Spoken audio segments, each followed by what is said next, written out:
नमस्कार दोस्तों, स्वागत है आपका हमारे चैनल पर। आज हम हिंदू धर्म से जुड़ी कुछ दिलचस्प और विवादास्पद सवालों के जवाब देंगे।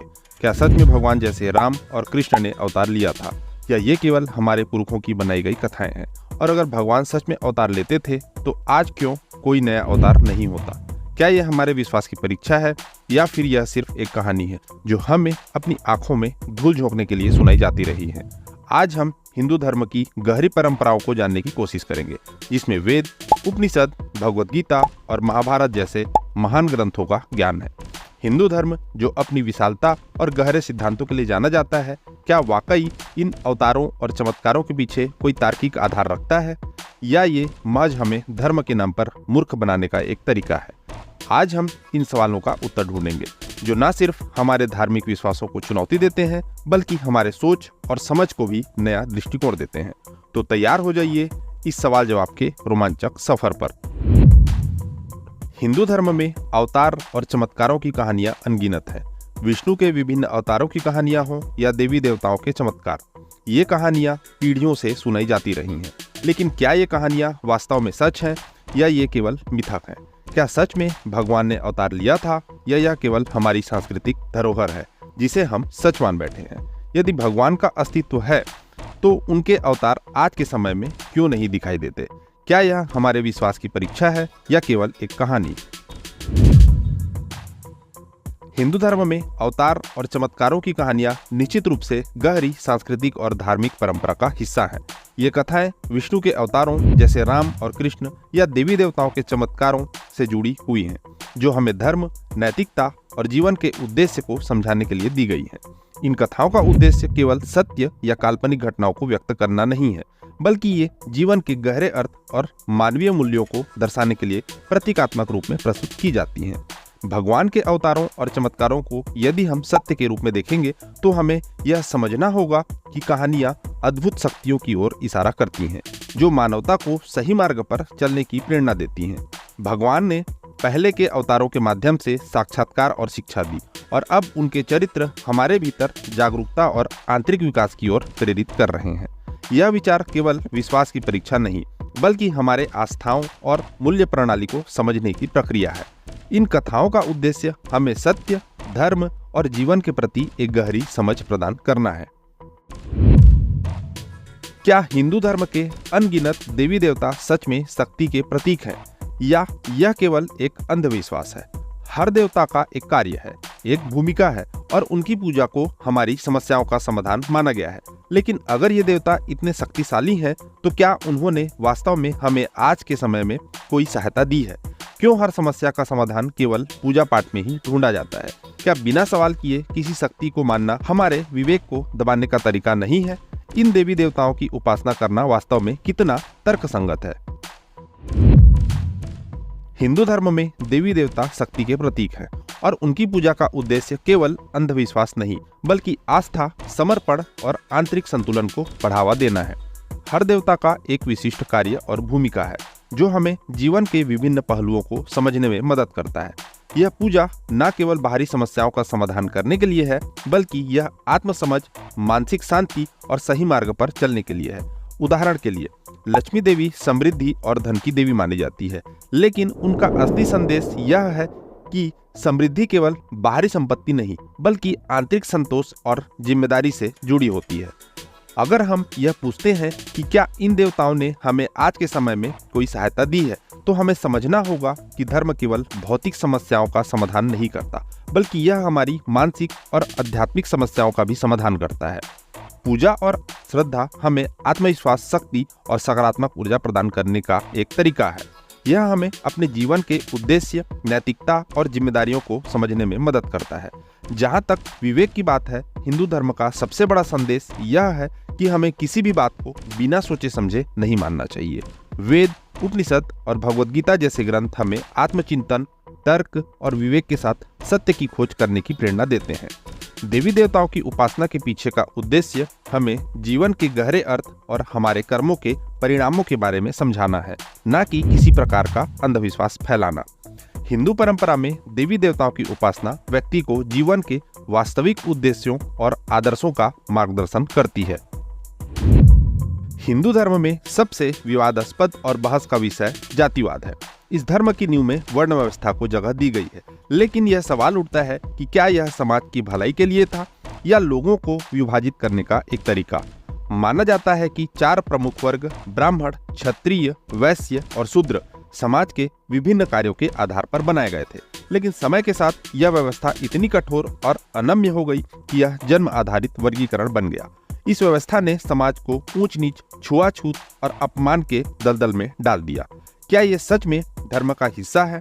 क्या धर्म का उद्देश्य समाज को बांटना है या फिर यह केवल एक चाल है जिसके जरिए कुछ लोगों ने दूसरों पर अपना आधिपत्य कायम रखा है? ये व्यवस्था किस हद तक धर्म का हिस्सा है और किस हद तक समाज का? हिंदू धर्म में जातिवाद का विवाद एक गंभीर और जटिल मुद्दा है, लेकिन इसे समझने के लिए हमें इसके ऐतिहासिक संदर्भ और उद्देश्य पर विचार करना जरूरी है। शुरुआत में वर्ण व्यवस्था समाज के कार्यों को सुव्यवस्थित करने के लिए बनाई गई थी, ताकि हर व्यक्ति अपनी योग्यता अनुसार समाज में अपनी भूमिका निभा सके। 4 प्रमुख वर्ग ब्राह्मण, क्षत्रिय, वैश्य और शूद्र इस व्यवस्था का हिस्सा थे, जो समाज के विभिन्न कार्यों के आधार पर बने थे। यह व्यवस्था समाज के हित में थी, क्योंकि इसमें प्रत्येक वर्ग को अपने कार्यों में विशेषज्ञता हासिल करने का अवसर मिलता था। समय के साथ इस व्यवस्था में कुछ विकृतियां आ गई, जिससे जातिवाद और ऊंच नीच जैसी सामाजिक बुराइयां उत्पन्न हुई। लेकिन अगर हम धर्म के मूल उद्देश्य को देखें तो यह समाज में समानता, सहिष्णुता और भाईचारे को बढ़ावा देने का है।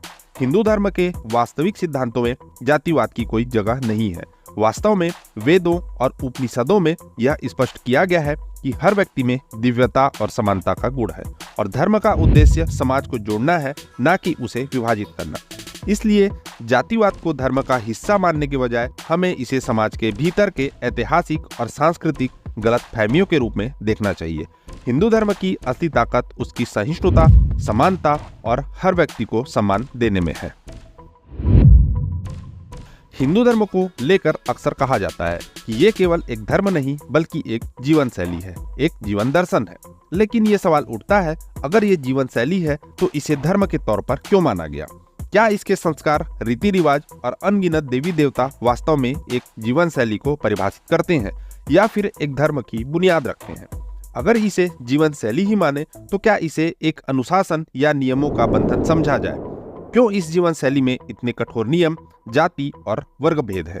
क्या यह केवल कुछ लोगों का एक षड्यंत्र है ताकि धर्म और समाज के नाम पर लोगों पर नियंत्रण किया जा सके? क्या यह धर्म वाकई सनातन है या हमें अंधेरे में रखा गया है? हिंदू धर्म को केवल एक धर्म नहीं बल्कि एक जीवन शैली या जीवन दर्शन माना जाता है, और यह बात भी सही है कि यह एक विस्तृत और बहुआयामी दृष्टिकोण प्रदान करता है।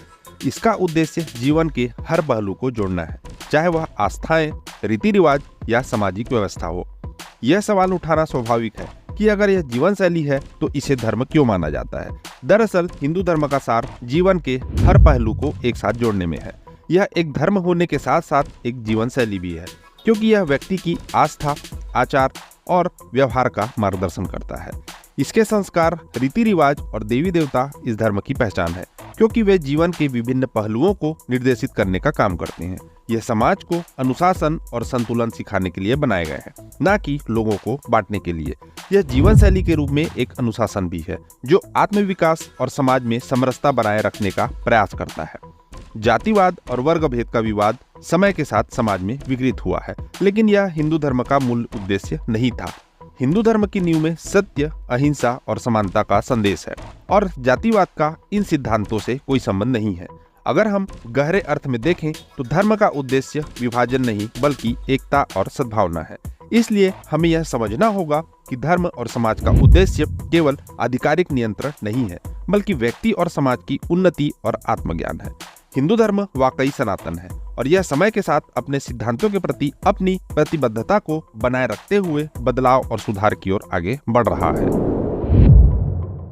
हिंदू धर्म में पुनर्जन्म का विचार बड़ा प्रभावी है।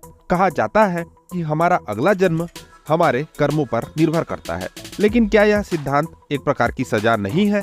यदि किसी ने अपने पिछले जीवन में गलतियां की हैं, तो क्या उसके इस जन्म में पीड़ा भोगना उचित है?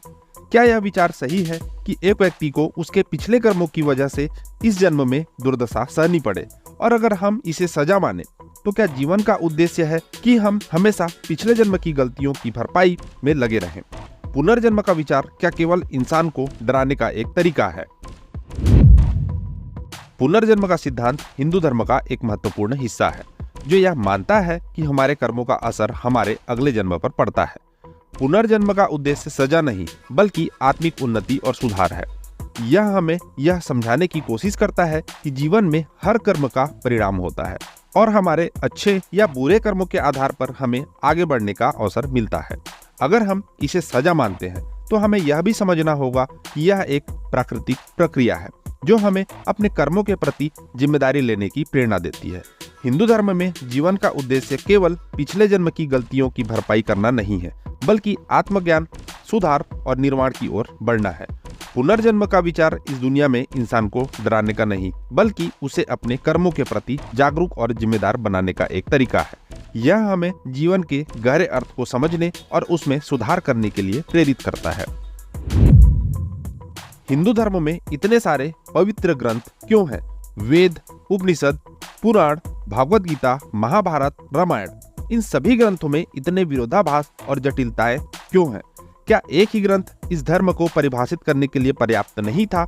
यदि एक व्यक्ति हिंदू धर्म के सभी ग्रंथों का अध्ययन करना चाहे तो क्या वह सच में इसे समझ पाएगा या केवल उलझन में पड़ जाएगा? क्या यह संभव है कि इन सभी ग्रंथों की अधिकता ने धर्म को समझने के बजाय केवल भ्रम की स्थिति उत्पन्न कर दी है? क्या इस परंपरा का उद्देश्य वास्तव में धर्म को समझना है या केवल समाज को नियंत्रित करना?